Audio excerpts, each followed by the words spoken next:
ನಮಸ್ತೆ. ತಾಯಿ ಮೇಡಮ್, ರತ್ನಮ್ಮ.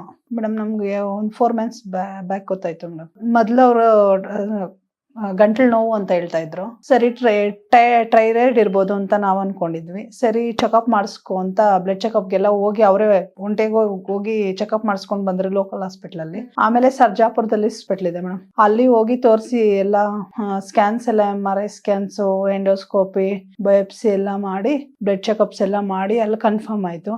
ಅಲ್ಲಿ ಕಿಮೋ ಸ್ಟಾರ್ಟ್ ಮಾಡಿದ್ರು. 3 ಕಿಮೋ ಆಯ್ತು, ಸ್ವಲ್ಪ ಕಡಿಮೆ ಆಗಿದೆ ಅಂತ ಹೇಳಿದ್ರು. ನಾವು ಫೋನ್ ಅಲ್ಲಿ ಲೈವ್ ಅಲ್ಲಿ ಈ ಹಾಸ್ಪಿಟಲ್ ಬಗ್ಗೆ ನೋಡಿದ್ವಿ.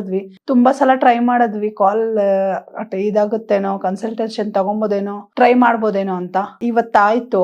ಅದಕ್ಕೆ ಇಲ್ಲಿ ನೋಡೋಣ, ಇಲ್ಲಿ ಟ್ರೀಟ್ಮೆಂಟ್ ನಾವು ಫೋನಲ್ಲಿ ಎಲ್ಲ ನೋಡಿದ್ವಿ, ಯಾವ ತರ ಇರ್ಬೋದು, ಒಂದ್ಸಲ ಎಲ್ಲ ಟ್ರೈ ಮಾಡ್ಬೋದು, ನಮ್ಮ ಇದಕ್ಕೆ ಅಲ್ವಾ, ಒಳ್ಳೇದಕ್ಕೆ ಅಲ್ವಾ, ಟ್ರೈ ಮಾಡೋಣ ಅಂತ ಬಂದ್ವಿ ಮೇಡಮ್. ಅದೇ ಊಟ ತಿನ್ನೋದಕ್ಕೆ ಆಗ್ತಾ ಇಲ್ಲ, ಗಟ್ಟಿ ಪದಾರ್ಥ ಏನು ನುಂಗೋದಕ್ಕೆ ಆಗ್ತಾ ಇಲ್ಲ ಅನ್ನೋದ್ರಿಂದ ಕರ್ಕೊಂಡು ಹೋಗಿದ್ವಿ ಮೇಡಮ್. ಥ್ರೋಟ್ ಕ್ಯಾನ್ಸರ್ ಅಂತ ಕನ್ಫರ್ಮ್ ಆಯ್ತು. ಎಲ್ಲಟ್ಕೆ ತಿಂತಾ ಇದ್ರು ಮೇಡಮ್. ಸ್ವಲ್ಪ ಅವರು ಅಂದ್ರೆ ವೆಯ್ಟ್ ಲೂಸ್ ಆಗೋದು, ಫುಲ್ ಚಿಲ್ಸ್ ಬರೋದು, ಆ ತರ ಎಲ್ಲ ಇತ್ತು ಮೇಡಮ್. ಅದೇ ಈಗ ಡಾಕ್ಟರ್ ನಾವಿಲ್ಲಿ ಕನ್ಸಲ್ಟೇಷನ್ ಮಾಡಿ ಮಾತಾಡಿದಕ್ಕೆ ಈ ಸಪ್ಲಿಮೆಂಟ್ಸ್ ಕೊಡಿ ಸರಿ ಹೋಗುತ್ತೆ, ಅದು ಸ್ವಲ್ಪ ಸ್ವೆಲ್ಲಿಂಗ್ ಆಗಿರುತ್ತೆ ಅಂತ ಡಾಕ್ಟರ್ ನಮ್ಗೆ ಹೇಳಿದ್ರು.